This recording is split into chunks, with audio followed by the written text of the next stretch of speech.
Hi, buhay ni Pipat. Parang kailan lang, no? 8 years ago. Ito na yung naging routine ko. Rush hour, traffic, buzzer beater lagi papasok ng trabaho. Pero mas kakaiba yung gabing to.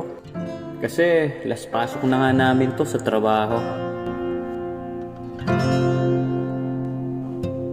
Kung mapapansin nyo, kami na nga lang yung andito. Kasi wala na nga yung ibang mga katrabaho. Isa-isa nang nag-alisan, inunahan at iniwasan, mapait na katotohanan na wala na nga kaming trabaho. Sapit ng kinabukasan. Shoutout nga pala kay paring Boss B na lagi kong kasabay sa hapunan. After nga niyan, tulog muna dahil break time. At pagkagising, konting moni-moni muna. At isang kape lang, balik na naman sa bakbakan. At sa ilang sandali pa, umpisa na nga ang pamamaalam sa mga tropang nakasama ko hanggang sa huling pasukan.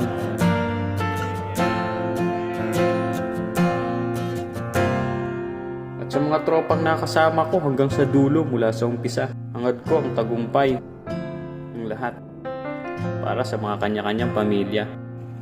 At sa huling parte ng video na to, hayaan yung ibahagi ko ang ilang mga litrato na bumuo ng journey ko kasama kayo mula umpisa hanggang sa dulo. Hanggang sa muli mga kaibigan. Maraming salamat.